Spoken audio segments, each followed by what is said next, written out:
Now let's go over to my guest, Gerald Celente. Nice to have you with us today, Gerald. Oh, thanks for having me, Gary. Gerald, let's begin by taking a look at some of these issues, and then we're going to play some excerpts. I want to start with this because I think it's very important. This is from Edward Lambert, and it's preliminary sign of a coming contraction. Quote, enjoy this Christmas because next year's Christmas will not be as merry. As real gross domestic product nears the effective demand limit, we should see some signs of the economy turning the corner towards a contraction. So do we see any of these signs? Yes, lots of them. And then it goes in to discuss how, while America was not paying attention, we've really met our match. In other words, we cannot continue to grow because 270 million Americans just don't have the money to buy things that would allow the economy to grow. Industries are going out in the United States, therefore not allowing local communities to have money. So tell us what you see as far as the American economy overall happening in the next 12 to 24 months. Well, you could see it in the Christmas sales, Gary. Depending on whose numbers you're looking at, they registered about a 2.2% increase, and compared to last year. And most of it's come from, children's clothing and jewelry, not a lot of luxury items. And when you look at the numbers, you can see why. Incomes increased only 0.2% in November, and that's after dropping 0.1% the month before. So the jobs that have been created, as everyone knows, over the last year, for example, they are mostly temporary jobs, and median household income is an estimated between 8.3 to 8.6% lower than it was since the Panic of '08 began. So the growth isn't there. And then you can see what's going on in the markets. And it's the same thing, by the way, globally. And it's really important to look globally. One of the big stories that's not making the news right now is what's going on in China. And that is they have a credit crisis going on. It's very similar to what happened here. China has a cash squeeze, and the central banks are doing exactly what the central banks have done here, and that is every time there's problems, they keep pumping dough into the system. And now you're looking at interest rates skyrocketing over in China. They're trying to keep them down. As a matter of fact, the Chinese government issued a propaganda announcement telling the Chinese press not to report on this and that it was only a temporary setback. So now what you have is the same thing happening in the United States with the tapering going on. The only people that have benefited, everybody knows this. This isn't speculation. The only people that have benefited from all of the quantitative easing and the trillions pumped into the system is the financial sector. Same thing in China, same thing in Japan. So now what's going on in the States? Well, since the tapering started, even at the minimum level of $10 billion a month, look what's happened to the bond yields. All of a sudden now they're over 3%. This is a very simple formula, and anyone could understand it. The higher interest rates go, the quicker the economy collapses. The only reason we have any recovery at all, with what they want to call it, is because of record low interest rates. Gary, I'll tell you what, you could use a new automobile. Don't worry, nothing down. Yeah, you're that kind of guy. Don't worry about it. Nope, no interest. Don't worry about that. Zero down, zero interest, and don't worry about it. Oh, you don't have credit rating? Dial this number, call this number. We're going to find you a dealer in an area near you where you could buy an automobile with no credit rating, no money down, no interest rates. It's one Ponzi scheme after another. Our forecast is they're going to start tapering even more in the middle of January. You're going to see a financial crisis erupting around the world. And we believe there's going to be the financial crisis should hit sometime around the second quarter of 2014. Okay. I would like for you to now address what we've all been exposed to in the past year, the fact that we can now prove that we have been living in a fascistic police state worse than the Stasi in East Germany, where every single piece of information that is electronically communicated, telephones, cell phones, of computers, faxes, has all been captured, analyzed, collected, even people's porn watching habits, all collected, all analyzed. And instead of seeing an outrage, members of Congress, including Dianne Feinstein and other Intelligence Committee members, have given them additional powers to do this.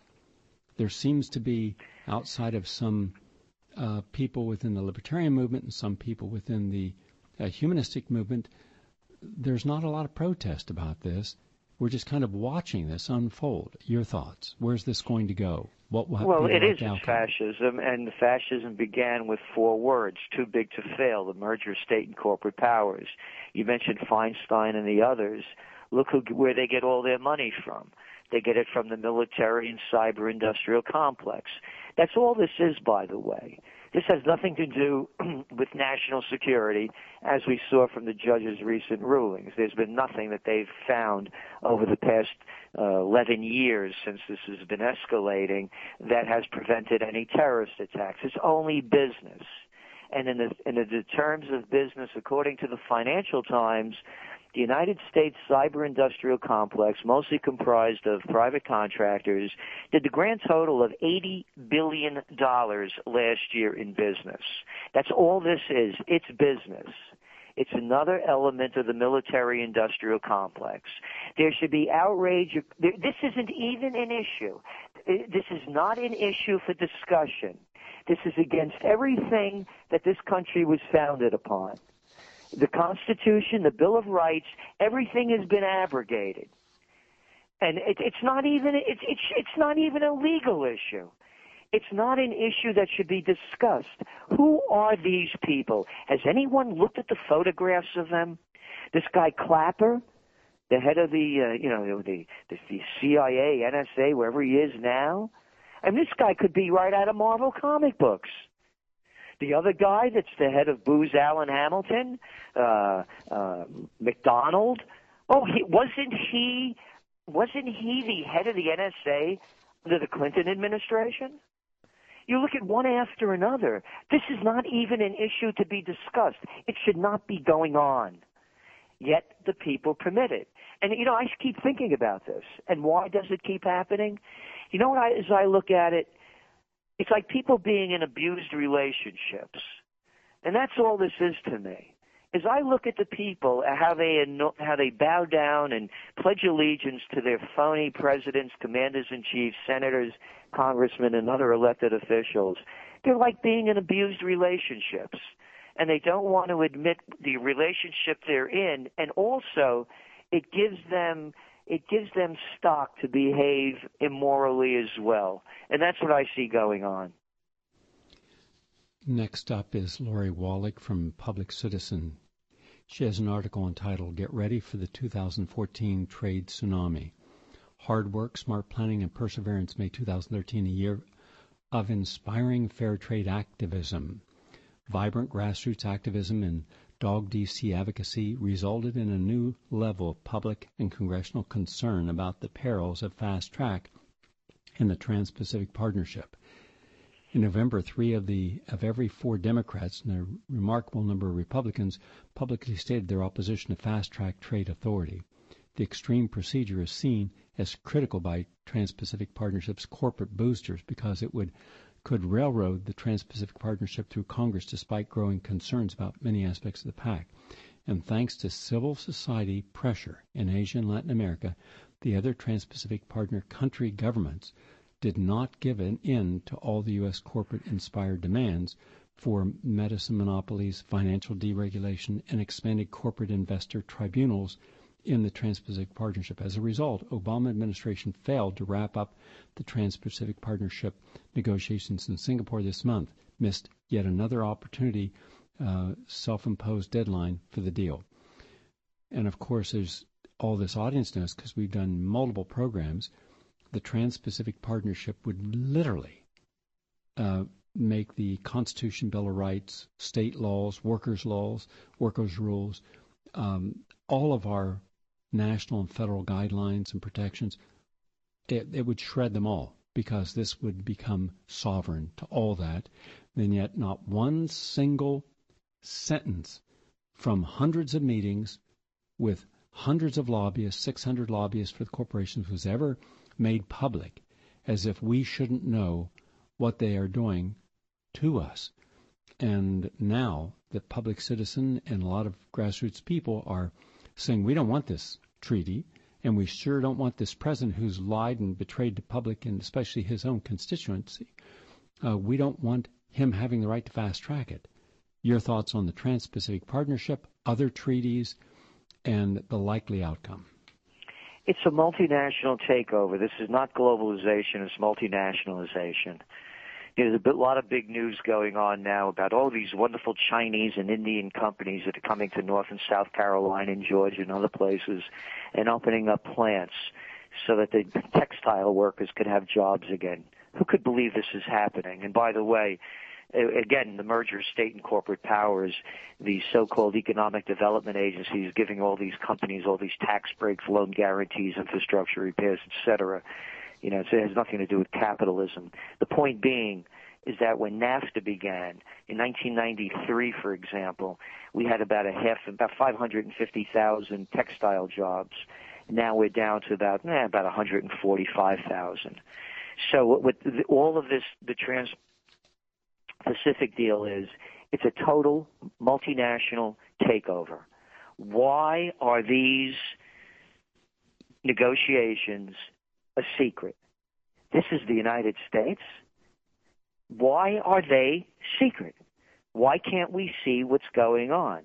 The reason we can't see what's going on is that they're turning the United States and Europe and other parts of the world that are getting into this agreement into basically slavelandia. You work for the multinational. You have no say in anything, and it's better than slave labor because you don't even have to, you don't have to take care of the people. You just pay them whatever you want to pay them. They go home. They're on their own. They live. They die, and you don't care. You don't have any responsibility after that. This is one of the most egregious assaults on America and everything it stands for that has come about since NAFTA. It's even worse than NAFTA, if that's even possible to believe, because what it allows the multinationals to do is to override any sovereign laws. And you're already, by the way, seeing that with the tobacco legislation in countries that are trying to prevent smoking. They're using already World Trade Organization and other trade agreements as use that these override sovereign laws and that they cannot pass laws to stop smoking. So to smoke in public or things like that. So what this is going to do, it's going to even make it much worse. And my belief is it will be passed. It'll be passed in the United States. It'll be shoved down our throats, and most people won't even know what it is. They don't have any idea what it is now, and the multinationals will get another free ride. One of the architects of the fascist and influence in the United States is Hillary and Bill Clinton. We saw what Clinton did. We saw what he did to the poor. We saw what he did to unions. We saw how he lied and sold out the public on GATT, NAFTA, and the World Trade Organization. This is the latest. Hillary Clinton tells Wall Street she believes anti-Wall Street rhetoric is foolish. Quote, "Here we go again." According to a piece in Politico magazine, former Secretary of State and likely 2016 presidential candidate Hillary Clinton had some harsh words related to progressives in her $400,000 speeches for Goldman Sachs and Friends. Clinton decided to use her speaking opportunity before the super rich to attack those criticizing Wall Street and its numerous criminal practices. Quote from Hillary Clinton, "Ordinarily, these masters of the universe might have groaned at the idea of a politician taking the microphone, but Clinton offered a message that the collected plutocrats found reassuring." I'm quoting now from Politico. According to accounts offered by several attendees declaring that the banker bashing so popular within political parties was unproductive and indeed foolish. Foolish, as in if you don't get paid $400,000 for saying it, why criticize Goldman Sachs when you can get paid $400,000 for talking to them the way they like?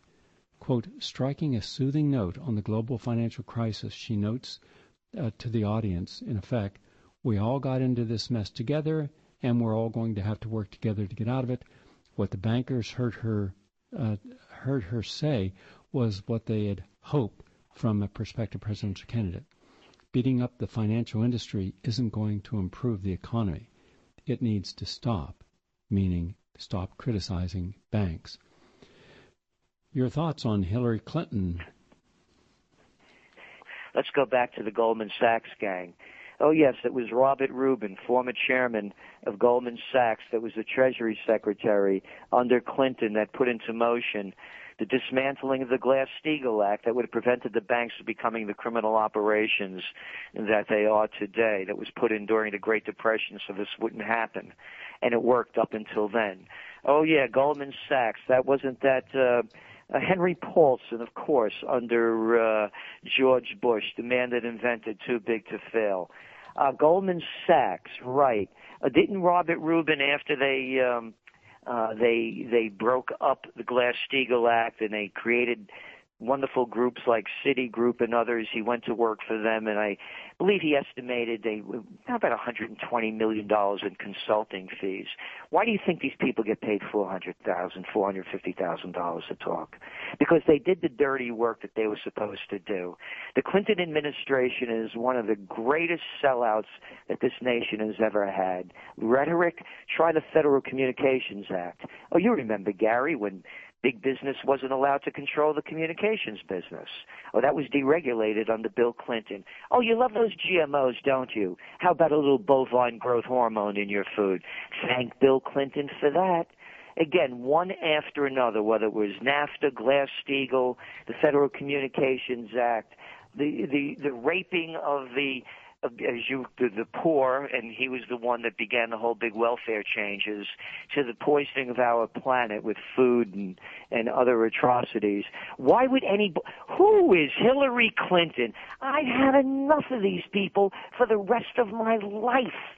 Why do we have an election coming up, and the only names that we hear in a country of 315 million people are Hillary Clinton, Christie over there in New Jersey, Ryan from Wisconsin, and Biden, and what other one is there? There's one other nobody who escaped. Yes, Ted Cruz, right on the scene. What's going on in this country? Can't people see what's going on? We have the incompetence and the inepts destroying our nation right in front of us with levels of arrogance that Marie Antoinette would have loved.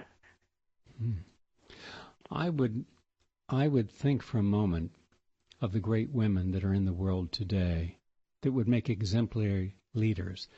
For example, Vandana Shiva. She simply is so unique, so insightful. She is the female Gandhi. Think of the people who have not compromised. What we see in the political arena, what we see as commentators, what we see as the visible plutocrats, technocrats that are offering up their party's agenda are those that have used their charisma and their intelligence in a way that benefits a unique and select group. What we have not seen the spiritual feminist. We have not seen those who come from a grounded, humanistic, spiritual, and enlightened perspective, of which we have in abundance. In fact, if anything, I would say that we have far more women that should be in control of industries, institutions, and governmental agencies than at any time in our history. But they do not get the attention because they're not willing to sell their soul, as the Clintons have, to keep power. Your final thoughts on that? Well, again, it's men or women. You know, it's not a gender issue. It's the spirituality that you mentioned, and there are positive movements going on, but they're not going to happen under the corrupt systems. People want to call them Democrats or Republicans. How about Bloods or Crips? Does that fit well? I mean, after all, they're murderers. Look at the wonderful wars they start. They kill millions. They steal. They're grand theft. So why call them Republicans or Democrats? Here's the positive things going on. Look what just happened in India. The Common Man's Party, out of nowhere, a populist movement. Look what's going on in Italy with the pitchfork movement. Look what's going on in Romania and Bulgaria. Look what's going on look what's going on in Thailand. There are revolts going on everywhere. It's throw the bums out. We need a new system. And the system has to have the basis upon which this country was founded upon. And I know the atrocities this country committed. I'm not ignorant to them. But there are a lot of great things about this nation. And the Constitution and the Declaration of Independence are great starters. All we have to do is go back to the roots, a restoration to what this country is supposed to be about, rather than a takeover. And that's what's happened. I appreciate that. From Greg Mitchell, the sad decline of 60 Minutes continues with the National Security Agency whitewash. Quote, the sad decline and fall of 60 Minutes has been a long time coming, but now it is nearly complete. Just in recent months, the hard hit on Americans with disabilities, the Laura Logan affair, and now the whitewash of the National Security Agency and a bogus slam on Edward Snowden, hosted by longtime FBI police NAC propagandist John Miller. Good night and good luck. And then it goes into the complete transcripts. I watched that with John Miller. I was embarrassed. It was such bias, slanted, non-objective journalism. But then that's what 60 Minutes has become, but that's what so much has become. Your thoughts about the media and its complicit arrangement with those that are heading this fascistic movement in the United States? Well, you mentioned about earlier on about Bezos buying the Washington Post and Amazon doing over $600 million worth of business with the CIA and bragging that they're going to be doing more business with them.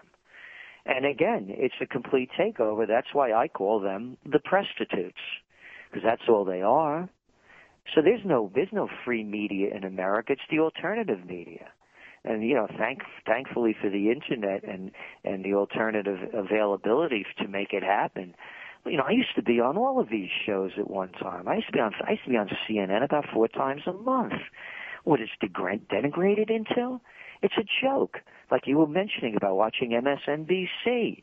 Everybody's a prostitute for somebody else. So again, going back to the dismantling of the Federal Communications Act under Clinton, where the power is now in just the hands of a few media. So that's what people should expect. We can see it in front of us. And look how, by the way, in the sports arena, how they glorify these wars. I mean, the Eagles at one of the games this past week, this wonderful girl that was a cheerleader, and now, she's a security analyst in Afghanistan in a second tour of duty. Does anybody say, what are you doing over there? Get home. This country things could change, Gary. Absolutely. And the easiest one is bring home the troops. The big news now is they just did another deal in Okinawa. What are we doing over there? This war's been over a long time. So the things could change, but it's not going to come from the media. It has to be the grassroots movement, and you're seeing these grassroots movements happening throughout the world, and it could happen here. I fully agree. You're listening to Gerald Celente, Celente. He's speaking with us from Rhinebeck, New York. He is quite simply in a handful of maybe 5 individuals that I'm aware of who are accurately predicting trends. He founded TrendsResearchInstitute in Kingston, New York, and is the publisher of the TrendsJournal that has been in publication since 1980. And we're talking about what he sees for the upcoming year. I remember, I'm going to ask you to give us your insights on 2 things that are connected. Gerald, I'm out on the road now. This is my 5th year of filming a very important documentary that will be released this summer. It is called Poverty, Inc. The gentleman that we're going to be hearing from in a few moments is a part of that. He fills one little piece of the puzzle about what is the culture, the mindset of people who are working on Wall Street. And better than anyone else, he highlights that. But just as important, it was when I was in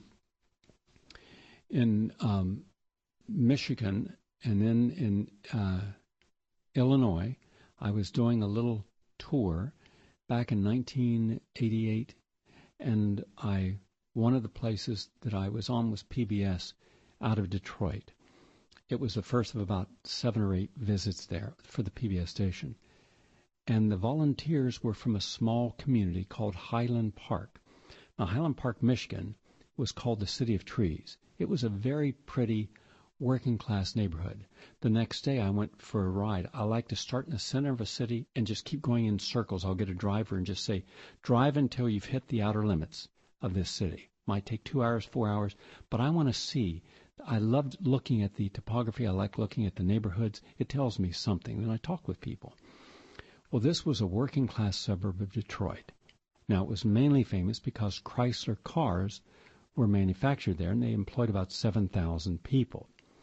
At that time, there was about 70,000 people living in that area. Today, there's about 16,000. Today, they can't have enough of a tax base to even pay to keep their water clean and pure. They have no money. They are literally bankrupt. So their idea was to privatize, bring in someone that would run the water utility.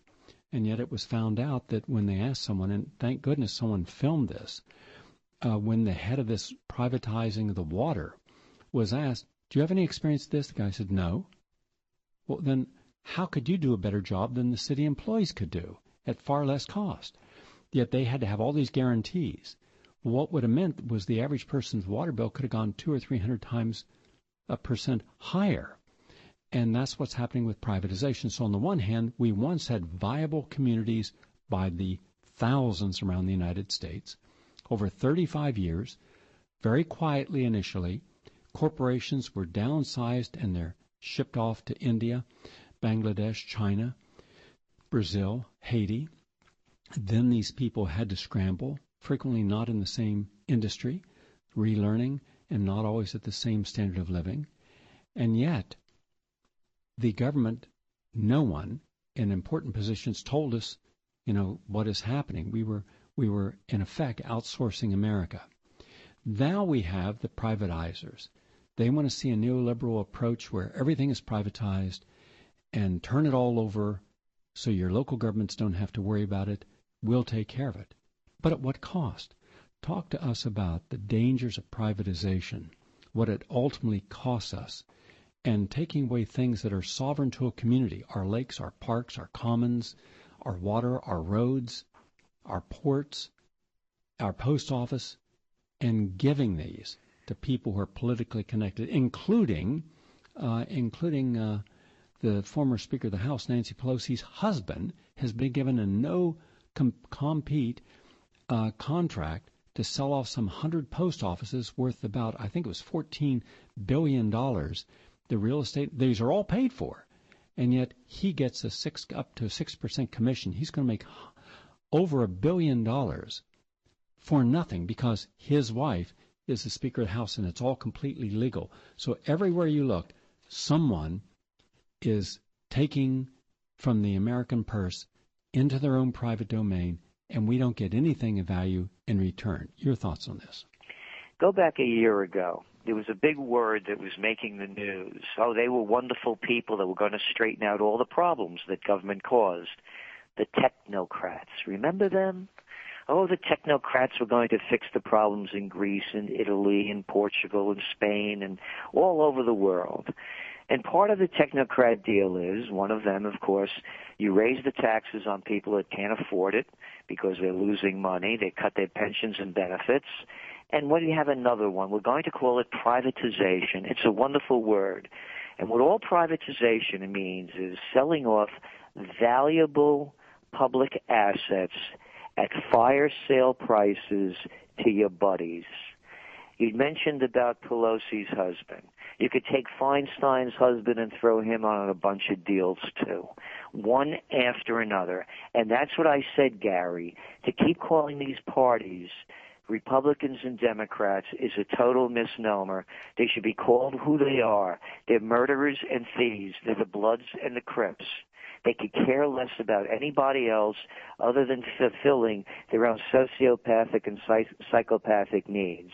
So the privatization is going to be forced down everybody's throats as a good way of private industry coming together to fix the problems that government has created, and now they're going to straighten it out. Kind of like that firm, you know, the one from Canada that Obama brought in on a no-compete cause. The one who the American representative went to school with Michelle at Princeton, the one that built the wonderful, wonderful Obamacare site. Yeah, let's have the private contractors do it. So what they've done is they've destroyed the nation.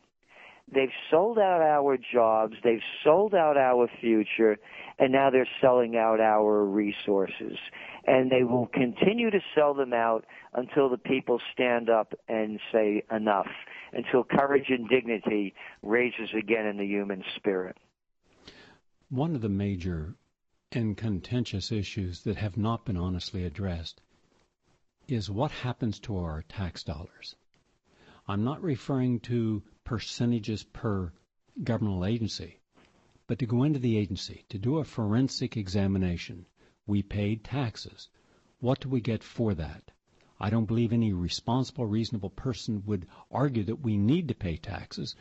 The argument should be what is done with those taxes to ensure our safety, to ensure the safety of the environment, to maintain regulations and standards that protect us, but at the same time, not have an agency that becomes so powerful that it only exists for its own sake, like the Department of Energy, the Department of Defense, and so many other departments. Well, one example that I played yesterday was that the Pentagon now acknowledges that $8 trillion is missing.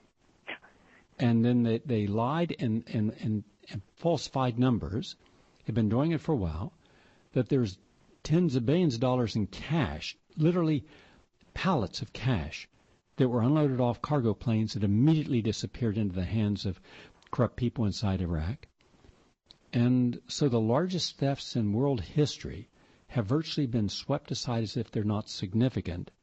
And yet at the same time, this year, the United States government spent $1 billion and does so every year on sweatshop buying materials, mainly going against all international trade agreements to buy cheap goods for uniforms, federal employee uniforms, and military uniforms where the person making the uniform has been exploited. Now, that's per year. And so we have a government that is out of control, bureaucracies that are out of control. So when I decided a year ago to do an in-depth investigation by nonprofit foundations that examine where money is spent, there's not a single governmental agency that is accountable, nor is it doing the job it was supposed to do. And now they only exist for themselves. They're like metastasized tumors that are spreading uncontrollably over the body politic, and yet the average person, they're fully unaware of this. And I would ask, how many people would be concerned if they knew that at least 50% of all the money that all agencies have is not needed, counterproductive, doesn't help them, and therefore the agencies should be reined in? Your thoughts about the massive, bloated, corrupt bureaucracies that are now impacting our lives? Again, you know, you mentioned that Reuters study where they can't find, $8.5 trillion worth of government spending in the Pentagon over the last several years.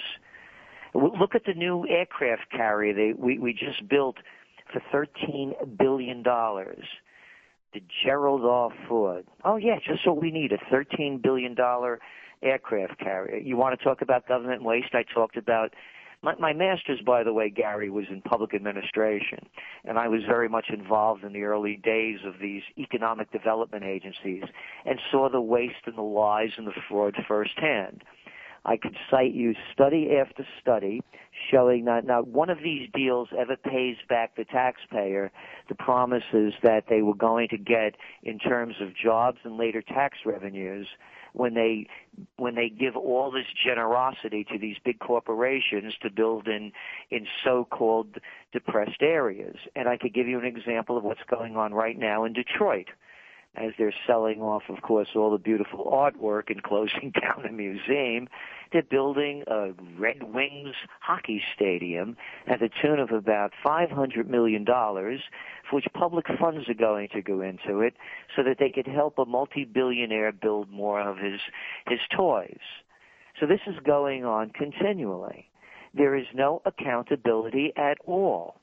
And as I keep saying, and I will continue to say every time I have a chance anywhere I go, and that is the nation could get back on its feet very simply by ending our foreign entanglements, closing down the several hundred bases around the world, bringing home all our troops, and cutting the defense budget by 2/3.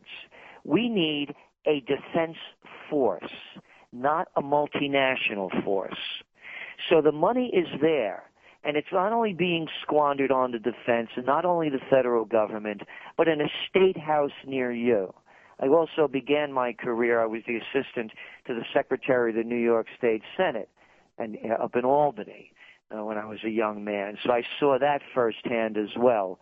And New York State, of course, ranking among one of the most corrupt state governments in the country. So the corruption it is the there. most corrupt. It's just a cesspool. I don't even like to go to Albany.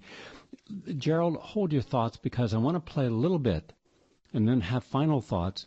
I can't go to both now, but I want you to hear the Wolf of Wall Street because this guy is honest about what everyone else hitting major industries, major media personalities, major corporate entities are never honest about.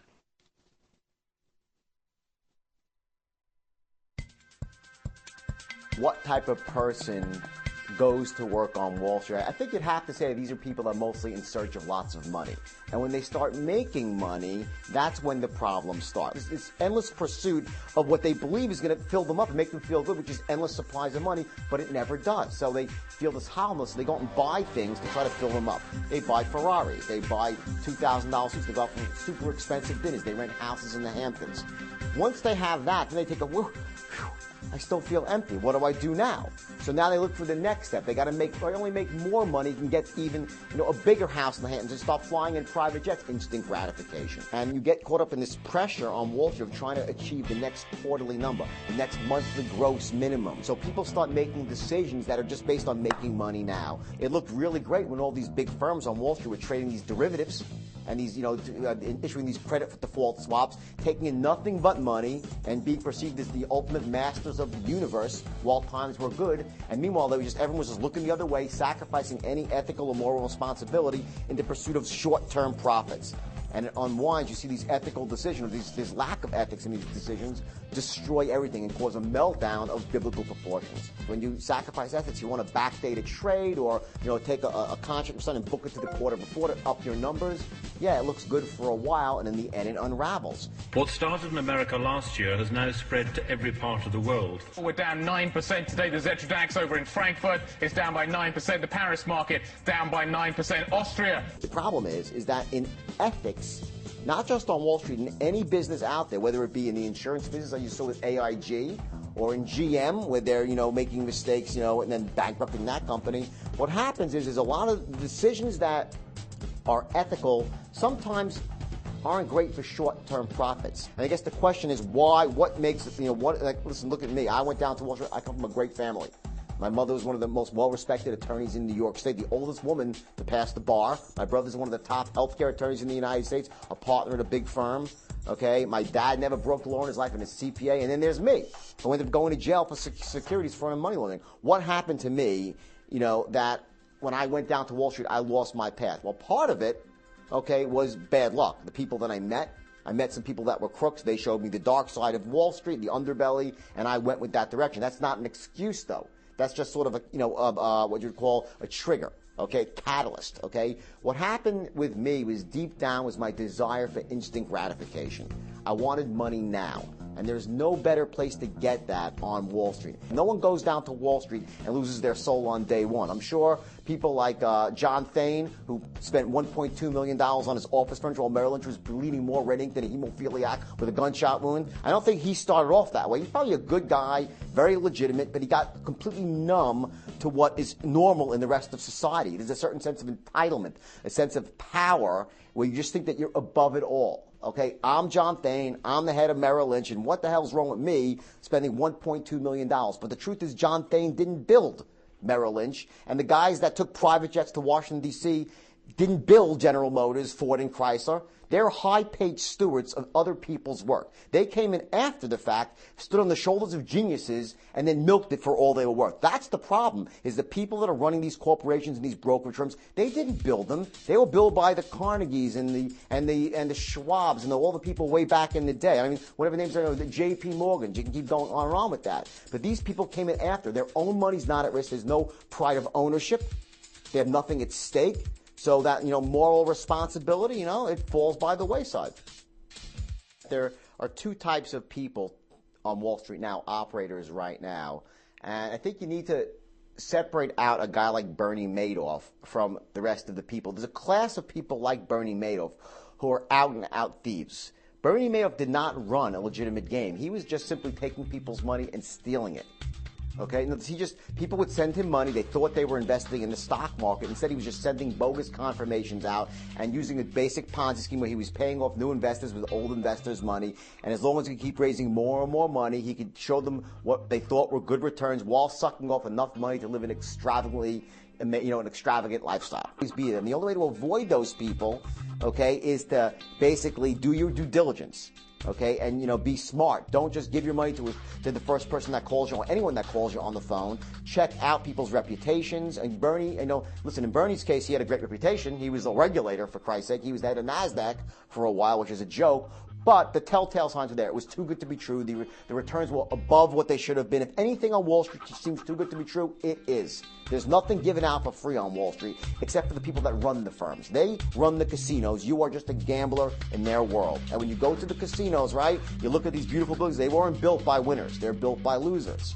Okay, you can make money on Wall Street as an investor. If you have a good broker and you're playing for the long term and you're in legitimate stuff, yes, Wall Street is a great place to invest your money. So I don't think that, people overall, when this is a crisis right now, when this is all said and done, I don't believe that the answer is for people to lose faith in the financial system and to never invest with stockbrokers anymore or money managers or hedge funds, whatever people want to do. I think there is a really legitimate element out there on Wall Street that deserves the trust of America and the world for that matter.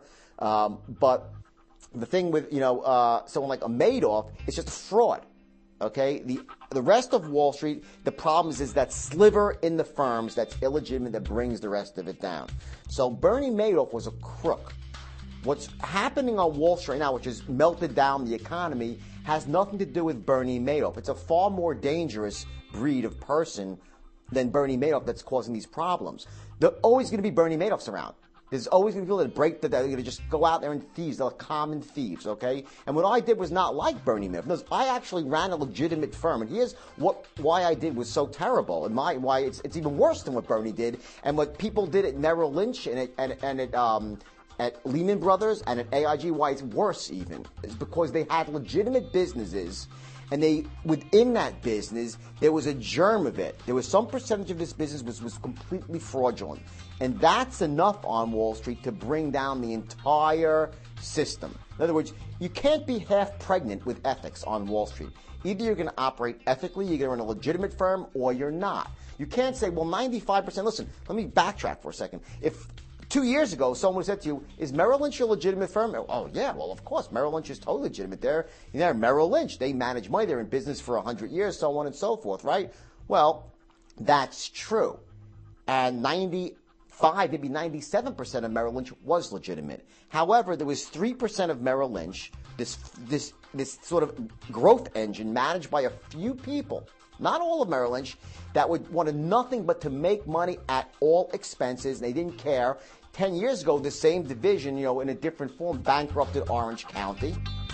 They bankrupted Orange County. People forgot about that, okay, in the 90s, and that kind of slid under the rug because it was just Orange County. Was it 8 million people? No big deal, right? It wasn't America, so it kind of slid under the rug. But what you have is this portion within Merrill Lynch where they're just doing insane things, where ethics is non-existent, where greed is everything, okay? And what that does is it poisons the entire company. That's what went wrong with a company like Merrill Lynch or Lehman Brothers. They were legitimate in other ways, but Dick Fold couldn't see past his own mastery of the universe and his own just want for, he didn't want to make $100 million. He wanted to make $500 million for himself. Lehman Brothers is in serious trouble. Lehman Brothers stock has been plummeting along with confidence in its ability to survive. I think at a certain point when you cross over to the dark side of the force, you just nothing is taboo anymore. You look at these guys like at Lehman Brothers, or how about Bear Stearns? When Bear Stearns was crashing and burning, what was Jimmy Cain doing? He was smoking pot and playing bridge with his friends. How could he justify that? But I don't think he got there overnight. If the Jimmy Cain that probably went down to Wall Street early on, or the Jimmy Cain of 30 years before that, would have probably been there with his shirt sleeve rolled up on the trading desk doing anything he could, okay, to try to save things. How did Dick Fold do what he did? From Lehman Brothers, the same thing. Robert Rubin, look at this. Robert Rubin was the former Treasury Secretary, right? He becomes Treasury Secretary. He lobbies to have the limits eased on derivatives, which allows firms to make, buy these derivatives and leverage them up. He's instrumental in getting these derivatives approved to be traded on Wall Street in a very aggressive way. Okay? Then what does he do? He's no longer Treasury Secretary. He's out of office. He goes down to Wall Street, gets on the board of Citibank, convinces them to plunge headfirst into these derivatives, the ones that he deregulated when he was Treasury Secretary, and he makes $500 million by most accounts, somewhere around $500 million, and he bankrupts what was once the largest bank in the world. He goes from being a politician, changing the law, then going back to Wall Street, with his old cronies. He used to be at Goldman Sachs. He goes from Goldman Sachs to the Treasury. Then he eases the laws, so everyone on Wall Street makes a fortune while he's Treasury Secretary. He goes back to Wall Street, takes over Citibank, goes on the board, and blows up Citibank and walks away, and he's not indicted yet. That's only about 1/3 of an interview with the real Wolf of Wall Street. We're up to the end of our program. Gerald Celente, that is the culture, unfortunately, today in so many major corporations, not just Wall Street banks, where profits are the first and only consideration. Your thoughts of what you see coming in the new year? Well, again, on the economic front, and then just to wrap it up too, and let's not forget the LIBOR rate being rigged, the interest rates being rigged, the forex rates, the currency rates being rigged. This isn't speculation; it's real. And now they're looking into, of course, the gold market being rigged, which we all know that is too. So the next year, again, the key is interest rates. It's a very simple formula. As interest rates go up, the economy goes down. They're going to do everything they can to keep interest rates low, but once you start seeing the 30-year mortgages go up, breaking over about 4.855%, the real estate market ends, and we're going to be coming into very, very difficult times in the year ahead. Do you see us getting into social unrest? Absolutely. And, my saying, when people lose everything and have nothing left to lose, they lose it. And you're looking around the world and people are losing it everywhere. And unfortunately, in the United States, it's almost impossible to protest because if you do, they're going to beat you up, lock you up, and stop any kind of meaningful protest from happening. So as we see McCain and Murphy, these other senators going to Ukraine and supporting their protesters over there, how ironic when we're not allowed to protest over here. But you're going to see them nonetheless. And they will not. McCain is such a hypocrite. The American legislators never support American protesters who are out there marching against the national security state, the corruption of our different institutions, and the fact that we have 18 million homeless or hungry children, 1.5 million homeless children, and that doesn't seem to make anyone's radar.